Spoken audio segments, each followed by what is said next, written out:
Lamar Jackson led a furious 11-point fourth-quarter comeback to help the Ravens beat the Chiefs 36-35 last night. It was a thriller. KC had a late fumble with a chance to take the lead, and Lamar iced the game with a fourth-down run. It was Lamar's first victory over his fellow former MVP, Patrick Mahomes, in 4 attempts. And afterwards, Jackson said, quote, "It feels good to get that monkey off our back." Agree. Shannon, on Friday, you thought KC was going to win big, so how surprised were you that Lamar was able to lead the Ravens to a comeback win over his rival? I'm not as surprised, Skip. I thought the Ravens would get to 35 points. Remember, that was the score I predicted, but I thought they would blow the Ravens out, considering all the injuries with Ronnie Stanley. Wait, you thought?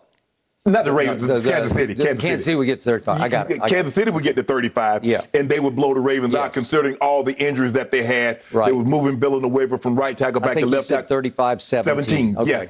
Skip, for me, and I've gone over this several times before, the key to beating the Chiefs, time of possession, 36-24. You got to steal a possession.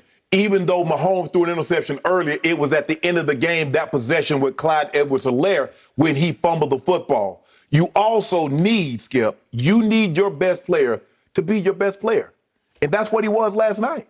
He was their best player. Skip, look, you look at it, after he threw his second interception, he was 15 of 19 for 215, a touchdown, 87 rush yards, 2 touchdowns. Skip, you normally when a quarterback goes 24-31 for 340, whatever he went for, 2 touchdowns, and scored 35 points, you're like, man, we walking out here with a victory. Yep. But not the Chiefs. Give Baltimore credit because they made timely plays. Mahomes made the one fatal mistake, Skip. They're up 11 points. There's no need, and that's when you need to understand, Skip. I get it. I don't ever want to take what makes him great, take that away from him, which is ability to improvise and do things that are unorthodox. But in that situation, that wasn't the time nor the place to try what he tried. By going down, flipping the ball, and he gets picked off, you give them a short field. Sometimes you got to live to play another day. Know when the journey's over, punt the football away, gave them a short field, gave them some life because they were doing a great job up until that point. So for me, Skip, who had the ball last? Lamar did what he needed to do. They couldn't stop him, Skip. I'm surprised, and what I'm starting to see is the Chiefs' defense this year is starting to look like the Chiefs' defense from Mahomes' first year. That first year, Skip, they were 24th in scoring D, 31st in yards. This year, they're 27th in scoring D, they're last in yards. And even Patrick Mahomes playing at an ungodly level, I don't know what it's hard to overcome that. He's done a great job of masking just how poorly that defense is. Aaron Rodgers, over years, have done a job of masking how poorly his defense played. But, Skip, I want to give Lamar credit. See, I don't have a problem. I think Lamar is phenomenal. My only problem with him is consistency. And what did we see last night? Skip, this was as consistent as he's ever been. Lamar Jackson won an MVP unanimously. It's hard for me to go back and look at his games and say he played any of those games any better than what he played last night, given the magnitude and the stage in which he was on. He was sensational.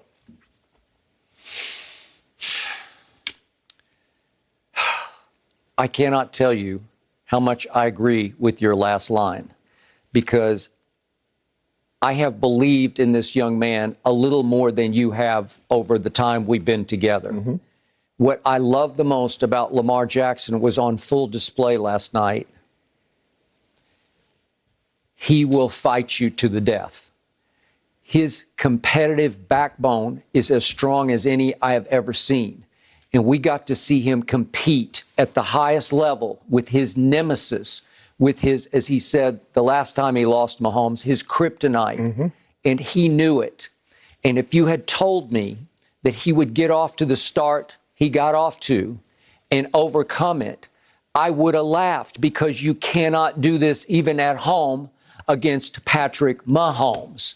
You cannot do what he did to start with, which was, if we could see the tape, please, he overthrows Hollywood Brown. He's got him for a touchdown. This would have just rocked the house. This would have brought the house down. This is the second play of the game, and he just airmails him by a good 5 yards. Right. And at least he overthrew him, but then there comes the pick. And it's you know who it is. Honey Badger's back from COVID, and he takes it all the way home, as he often does. Mm-hmm. And then here we go again, and he throws another one. That's in the triple coverage. I know. It's just a bad idea. It was bad from the start. It had no chance to little Marquise Brown. He's a little guy, and he's triple covered. So here we go. Overthrow. That's a touchdown if you hit him in stride. Right.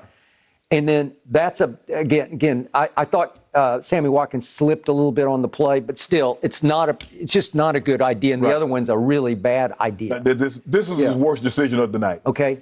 If I had told you going into the game that that's how he would start, you know what you would have said. It's a rout. Blowout. Yeah, it's at least 35-17, if not worse. Yeah. Because what do we always say about Lamar and company in the offense? It's not built to come back, especially on Patrick Mahomes and Kelsey, who were just both sensational for much of the night. And the first touchdown pass that Mahomes threw kind of crossed his body to Demarcus Robinson in the back of the end zone, if we could see that. This is like, it's a gamble. It's a little bit of Mahomes at his best and his worst. He just kind of flips it sidearm, falling sideways, and he got away with it because it was on the money against their remaining best corner who could not quite get there. Marlon Humphrey just couldn't quite get there, and Demarcus Robinson hauls it in. And when you're doing that, I'm thinking he's unconscious. And then if we could see the other touchdown in the third quarter to Kelsey, this is like too good on both because it's a rollout. If we see he escapes and he flings it to Kelsey, who somehow gets loose from 4 Ravens. And he's going, and he's going, and he beats another one, and he's going, and he beats another one, and he beats another one, and takes another one in the end zone. That is like all-pro, all-world Shannon Sharp, right? That's a Hall of Fame play. And that's what I told him. Only a handful of tight ends in the history of the game could have made this play. could make that play. Yeah. And only a handful of quarterbacks would even try to make the throw that Mahomes made going to his right. Because he sort of underhands it, sidearms it to the guy he trusts beyond anybody in the world. He must trust him more than he does his own parents. You know, like this is his soul connection. And his third touchdown with Pringle was very similar. It was very similar, but when he hit Kelsey for that, that's 6:50 to go in the third, and it is 35-24 visiting team. And I thought, Lamar, you just went 0-4 against Patrick Mahomes, and here he came fighting the way you will rarely see a quarterback fight, because this quarterback can do it both ways. He can beat you with his arm, which we see. He won an MVP, often with his arm. Right. Like you've questioned his consistent accuracy. Right. But he did win the MVP. Yeah. And when push comes to shove, literally, when it becomes a street fight, he will just say, I will beat you with my legs. Right.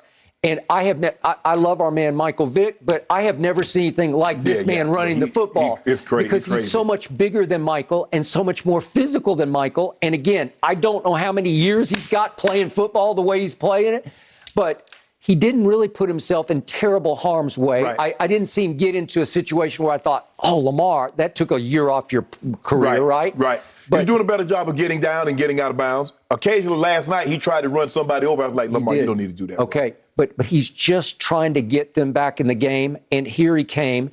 And the 2 touchdown runs, if we could just see them back to back. Right. The first one is on 51. That the guy, what's his name? Donnan. I don't know him, 51, but he just beats him to the edge. And then here's the somersault. And again, he said he fell on his butt. He was kind of embarrassed by what he did. But again, I wouldn't do that at that point because you had not won the game yet. Right. You could do it if that were a walk-off play. I'd be fine with it, but I was afraid, no, because he threw the ball up in the air, and it felt like we just won. No, you haven't won yet. Correct. You got a long way to go because the other guy's going to get the ball, and you know what's probably going to happen. You know what normally happens when a team falls behind like that? Is that it's because they can't run the football. They have no choice but to throw it. Yep. But if you look at the Ravens, Skip, you look at what they finished with. Yeah. They were running the ball all night. It was like, I'm like, in the 2-point plays, I'm like, why would y'all run those on 2-point plays?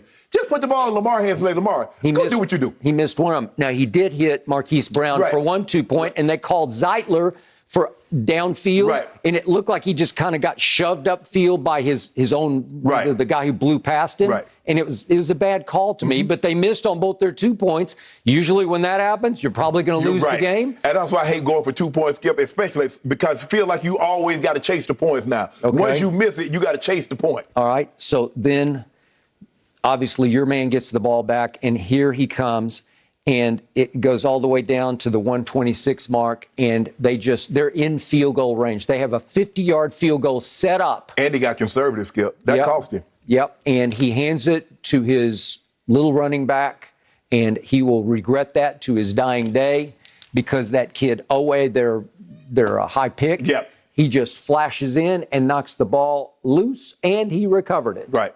And it was shocking, stunning. It took that for this comeback to work because usually he who has last at bats is going to win that game, right? Yep. Yes, and that's Skip. But I'm looking at it, Skip.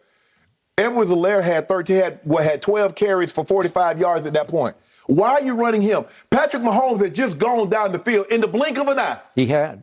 And they got conservative. Yep. He had like, well, you know what I'm going to do? I'm going to play it safe, Yep. make them burn their time out.